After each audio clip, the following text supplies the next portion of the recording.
Hello everyone. Today I would like to introduce a remote sensing software named as ArcGIS Pro.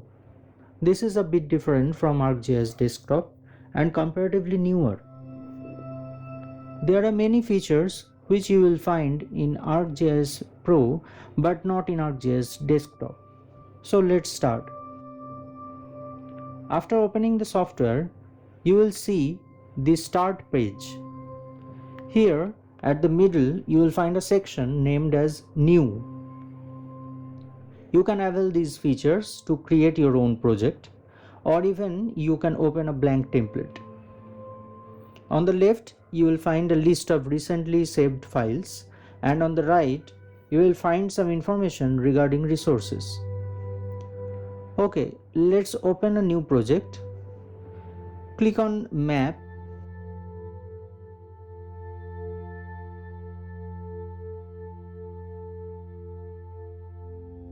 Put any name of your project.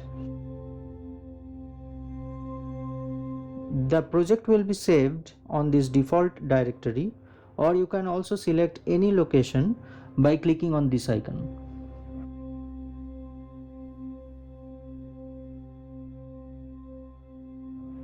Now this is a base map which you can only access if your computer is connected to the internet. In offline mode, this base map cannot be applied.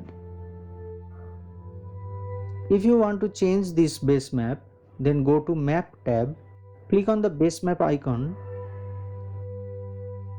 and you will find a few templates here.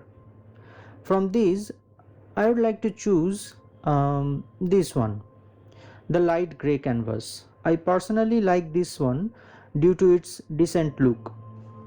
Now it's loading the map.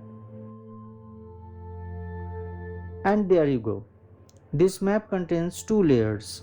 One is the base map image and the other one shows the levels of countries, cities, oceans, etc. You can also turn off this layer if you feel distracted by the names. On the upper panel, you will find a number of tabs. This tabular look is very pleasing and user-friendly.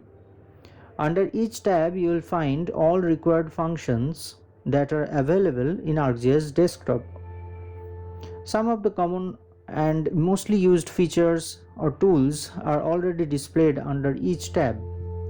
But if you cannot find your desired tool or required tool, then you can also go to the Arc Toolbox by clicking on this icon and then click on Toolboxes.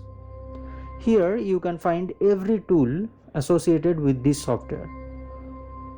Another simple way to find your required tool is by clicking on the search box and then just type the name of the tool or function you want, and you will see the list of related items.